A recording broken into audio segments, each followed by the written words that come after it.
À l'occasion des 10 ans de Opal Magazine, fondé et dirigé par Hadisso, le premier symposium international de la décennie des personnes d'ascendance et de culture africaine voit le jour, enfin, à la ville de Laval.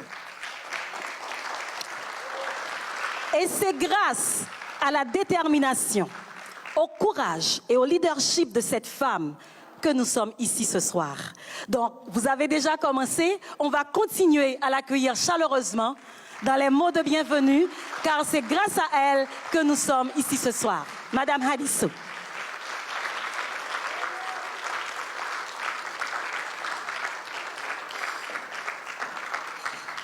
Bonsoir. Merci Sandra.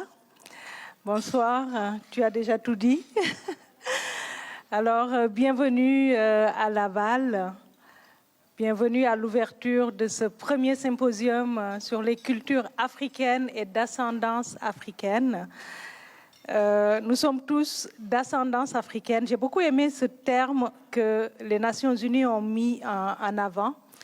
Au lieu de dire descendants d'esclaves, on vient tous d'Afrique et ils viennent tous d'Afrique. Donc, je suis heureuse de vous accueillir à Laval.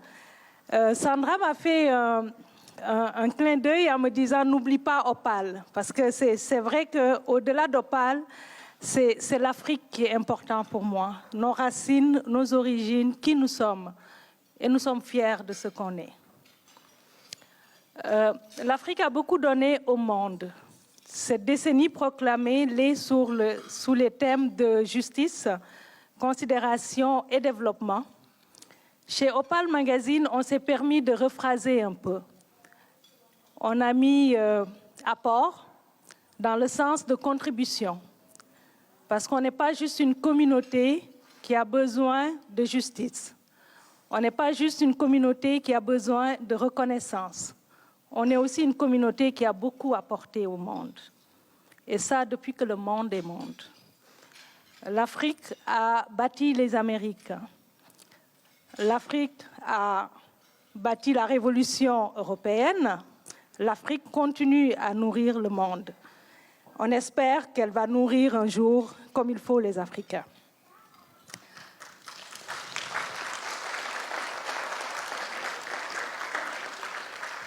On s'est permis de mettre aussi la justice dans la considération, parce qu'on s'est dit qu'il n'y a pas de justice sans considération, et il n'y a pas de considération sans justice. Donc, les termes étaient un peu redondants, que les Africains, oui, ont besoin de considération, mais ils ont besoin aussi de justice, que leur apport soit reconnu, que leur travail soit reconnu, que leurs compétences soient reconnues, que dans les pays où ils vivent, qu'ils aient accès aux emplois auxquels ils ont droit, qu'il n'y ait plus de barrières à l'entrée pour nos jeunes, pour nos enfants et pour nos petits-enfants. Donc, c'est quelque chose que, pour nous, reconnaissance, considération, ça rime plus dans ce sens-là. Et on a mis co-développement. On s'est dit que l'Afrique ne se fera pas sans les Africains. Les Caraïbes aussi. Je pense à mes amis du Kumbit et les peintres de réminiscence qui sont là. Puis je sais qu'ils sont très, très attachés à leur pays d'origine, Haïti, ou des gens de la République dominicaine. On parle beaucoup de développement, on parle beaucoup d'émergence, on parle des taux de croissance. Ce qui est important de souligner aussi pour moi, c'était important parce que je trouve que c'est un honneur. J'ai l'honneur de connaître des gens qui sont là aujourd'hui, qui sont à des postes de responsabilité un peu partout dans le monde et dans des universités et qui donnent de leur temps en Afrique pour travailler pour un co-développement. Donc, on ne parle pas juste de développement, mais ça va se faire ensemble, avec les Africains et pour les Africains. Donc, c'est quelque chose pour nous qui était important. Donc, en ouvrant ce premier SICAF qui vient quelques années plus tard, parce que quand même la décennie a été proclamée en 2015, le Canada en a fait mention en 2018 avec le Premier ministre Justin Trudeau. On a eu une motion de la ville de Laval due à Madame Jocelyne Frédéric Gauthier qui est là, qui a pris l'initiative de présenter au conseil municipal de Laval une motion pour reconnaître la décennie des personnes d'ascendance africaine en 2018. On s'est dit qu'il était temps de faire quelque chose. Oui, voilà. C'est ça. Et faire quelque chose, c'est pas juste de la culture, c'est pas juste de la danse, mais c'est montrer aussi qu'on a des chercheurs brillants, c'est montrer qu'on a des professeurs brillants, c'est montrer qu'on a des artistes qui exposent partout dans le monde. C'est ce qui m'a poussé. Quelqu'un m'a dit, c'est peut-être trop ambitieux comme projet. Je l'avoue, je suis une personne ambitieuse, les gens qui me connaissent le savent, okay? Mais une bonne ambition. L'ambition de mettre en avant notre richesse. L'ambition de mettre en avant ce qu'on peut faire et de se dire qu'on n'a pas de limite. Pourquoi on ne peut pas être ambitieux? Pourquoi on devrait se contenter d'organiser des petites choses? Pourquoi on ne peut pas faire des grandes conférences? Les gens que vous entendrez demain, que je vous invite à venir découvrir demain, c'est des gens qui font des conférences un peu partout dans le monde, mais qui le font toujours de façon sûrement très discrète, puis que j'aimerais qu'on leur donne une bonne main d'applaudissements. C'est la plupart des gens qui sont à cette table, puis là.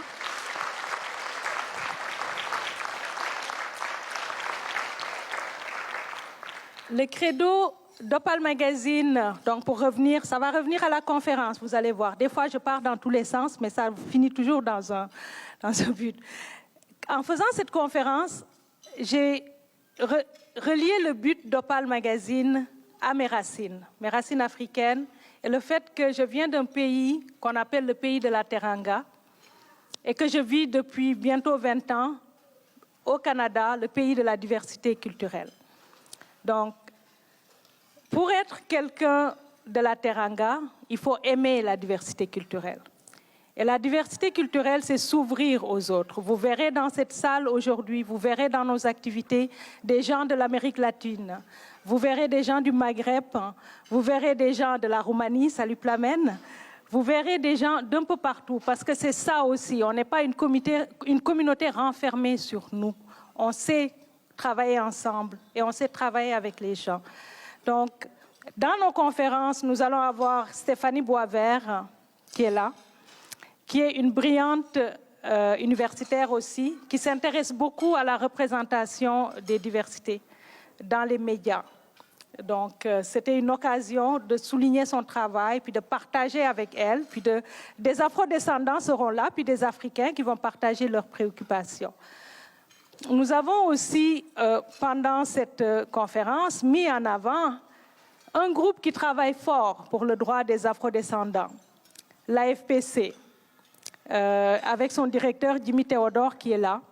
Donc, l'AFPC se bat pour l'avancement des minorités, toutes les minorités, racisées, autochtones, toutes LGBTQ. Donc, c'est un travail. Puis, à la tête de ça, nous avons un afrodescendant, fier de ce qu'il est, puis qui se bat pour tout le monde.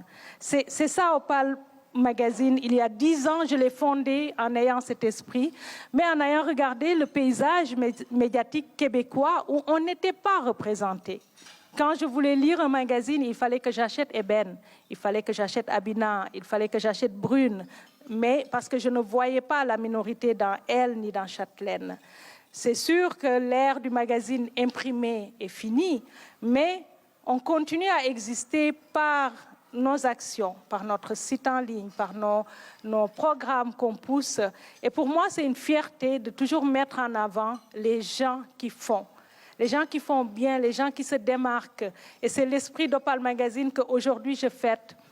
Je fête 10 ans avec des collaborateurs qui sont là, certains qui ne sont plus là, qui ont commencé avec moi et à qui je pense beaucoup, et qui ont été aussi menés par le même esprit.